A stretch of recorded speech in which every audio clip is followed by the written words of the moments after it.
want to go ahead and remove the upper bolt here on the caliper and the lower bolt here.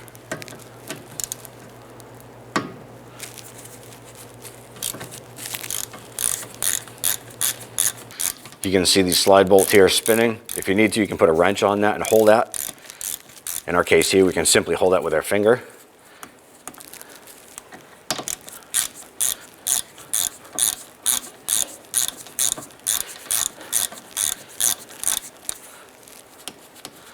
Let's do the same for the top.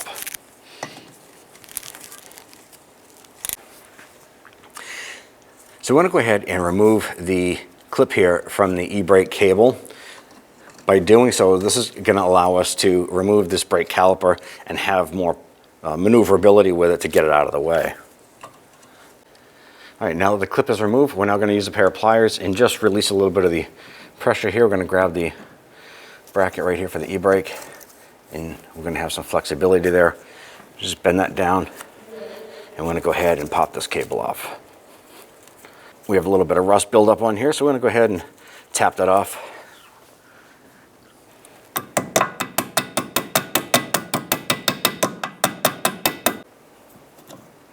All right, now that is released, we're now going to go ahead and slide the cable out of the bottom bracket right here.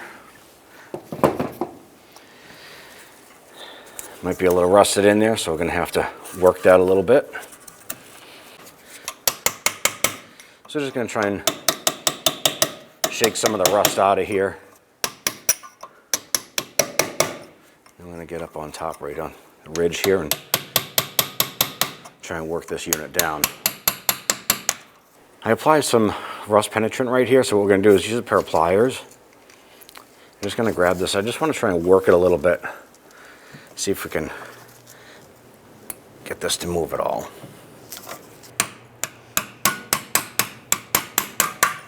Here we go. So I'm going to go ahead and just pull the e-brake cable down and out. Now what we can do is go ahead and grab that caliper. We're going to use our flathead screwdriver. Go ahead and pry this up and out.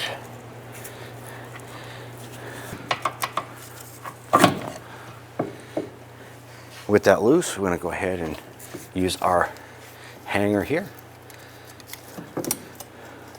And this is just to keep any extra pressure from causing that caliper to hang off that rubber hose. So that just hangs up out of the way. Now we can go ahead and remove the brake pads. Use your flathead screwdriver again.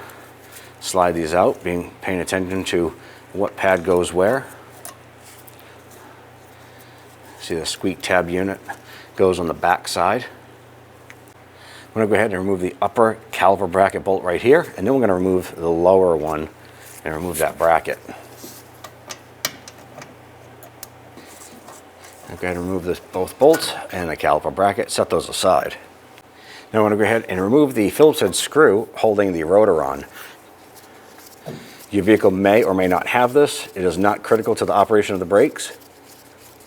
It's simply placed there from the factory to hold the rotor on during assembly. You can reinstall it on the new rotor if you have them. All right, so let's go ahead and clean the existing caliper. I'm going to go ahead and remove these slide pins. You should have some mobility out of these here. You want to disconnect that from the rubber boot. It should just pop right off. And do the same for the other side. So now what we're going to do is remove the rubber boot. You can gently pull it to the side and work its way out. You see it has a little lip on that, so it'll be able to pop back in. Now what we want to do is clean where the slide bolt goes here, okay, because this here needs to be lubricated. We want to make sure that we can keep that maintained and greased up for the caliper to slide. So you can get a little bristle brush like this here, use it on your electric drill, and you just want to go in, you chase it a couple times, then you can go ahead and use a cleaner. Make sure the rubber boot is off because you don't want to get that saturated in any cleaners. Safety glasses.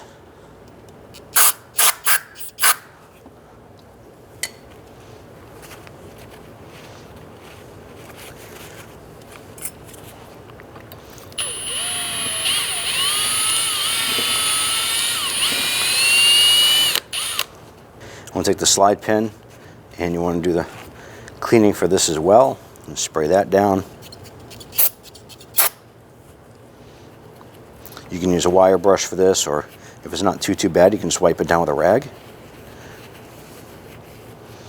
Inspect it, make sure there's no marks or scoring or anything like that on there. We are going to go ahead and use our wire brush around the bolt side, around the head. Make sure that rubber boot is going to seal properly.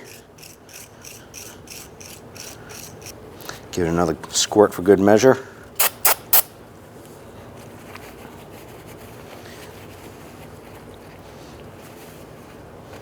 Okay, now you want to take your rubber boot, clean that up the best you can. You also want to go ahead and inspect the rubber boot for any tears or anything, because if this is torn, it's going to let water and road debris into the slider area, and it's going to cause your brakes to fail prematurely. So this looks nice and clean. We can now go ahead and reinstall this unit here. You might use a pick or a flathead screwdriver to pop that in, but you want to be careful not to tear that boot. In our case here, we're able to get that popped right in nice. What I'm going to do is apply some grease onto the slider pin. Put some inside the boot. You can push that right down inside.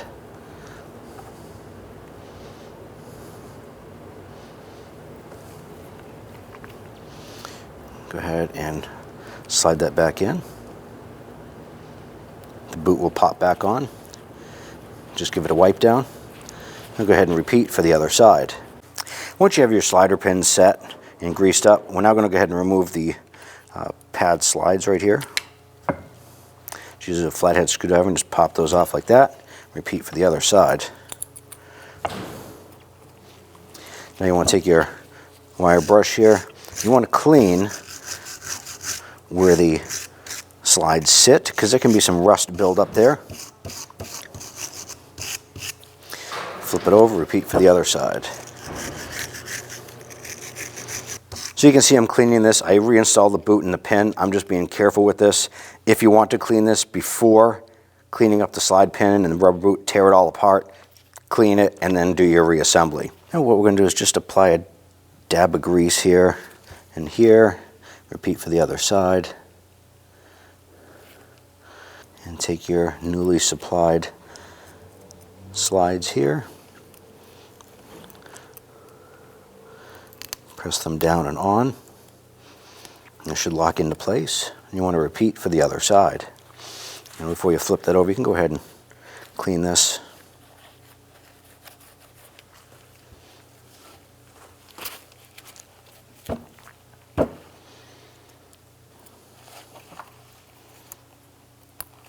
So what we're going to do is we supported and relocated our hanger for the caliper. We're going to go ahead and loosen the bleeder screw. This is to release some pressure from the brake system itself. And we're going to crack that open just a little bit. Now what we're going to do is we're going to come over on this side here, and we're going to use this brake tool that has these two pins on it, and they line up in the piston itself. And we're going to screw the piston in. So it should go clockwise to line up. And what we're doing is we're actually screwing this piston in so it's flush with the caliper unit itself. That's going to allow for pad clearance to go around the brake rotor itself. So as you can see here, is we assembled the caliper bracket and the caliper without the brake rotor. The reason for this is when we went to turn in the piston here, I couldn't get enough leverage on there with the tool to spin this in without it slipping out. So by assembling it here, it is stationary, it's fixed. We can now go ahead, install the tool, and spin this in as it needs to. While we're doing this here, we want to be conscious of making sure that one of these cross hatches goes straight up and down, because on the back of the brake pad there's a tab similar to this tool here that will line up with that piston there. So I'm going to go ahead and get that installed and bring this around. Alright, so we're just going to go ahead and disassemble everything again here. Removing the caliper bolts. I'm going to go ahead and set that aside again. And we'll remove the caliper bracket. So what we're going to do is take our wire brush and clean the face of the wheel hub. Make sure there's no high spots or any rusty chunks on there. Want to make sure that the rotor fits flush on the face here. While we're here, we also want to clean the inside of the caliper itself. Just run the wire brush on the backside where the pads are going to fit. Make sure there's no chunks or any debris in there. And just make sure that the front of this is clean. You want to be careful running a wire brush across this because this has a rubber boot around it. So if there's any debris, maybe just use a small flathead screwdriver just to clean the piece inside here, inside the piston. Otherwise, let's go ahead and install our rotor. Now what you want to do is focus on the recessed divot here and the stud. So we're going to go ahead and mount this right here.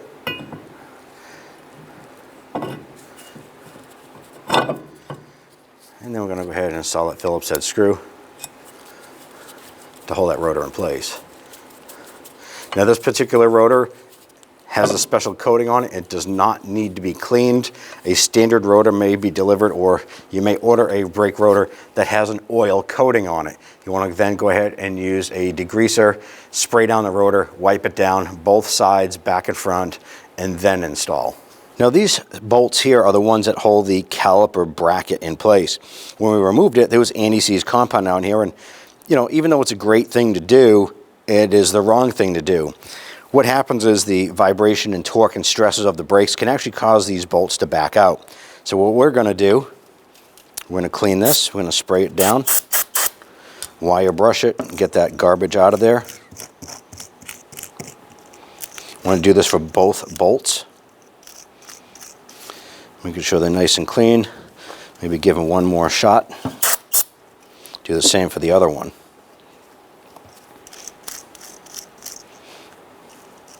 So these bolts here, we're going to use a dab of blue Loctite, just a tiny bit on the threads when we install the caliper bracket. So let's go ahead and do that now.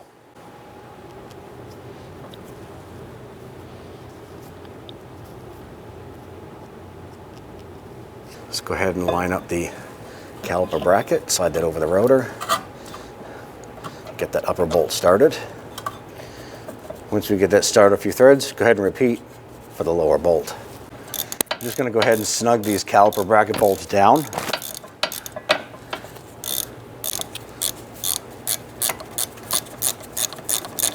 Now we're going to go ahead and install our anti-rattle clip right here. Just press that into place. Going to install the back brake pad with the squeak tab in the back here. Slide that into place. Take your outboard pad, slide that into place. Now we could remove the caliper from the hanger. You should be able to go ahead and line this up. Slip that over. I'm going to go ahead and line up the bottom bolt here. Get the thread started on that, and then repeat the same for the top.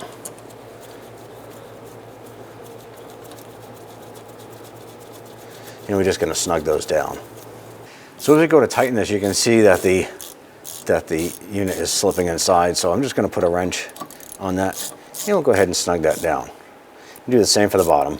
So now we're going to go ahead and torque down the caliper bracket bolts to 54 foot-pounds. And do the same for the top. Now we're going to go ahead and torque the caliper bolts to 17 foot-pounds. You want to do this for both. So we had a bugger of a time getting this e-brake cable removed from the caliper bracket there. So what we're going to do is we're going to wire brush this, make sure it's nice and clean. Then we're going to go ahead and apply just a little bit of anti-seize compound around that there so it doesn't stick again.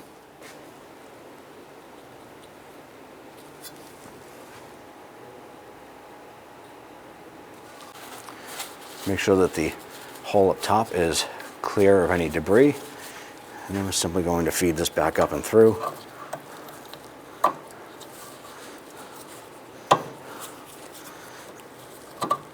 Like so. Go ahead and line up your clip.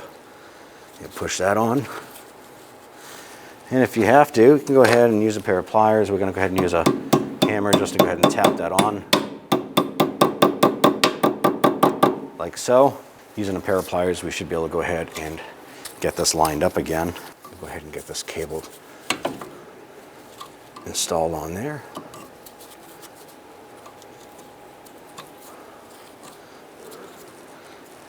There you go.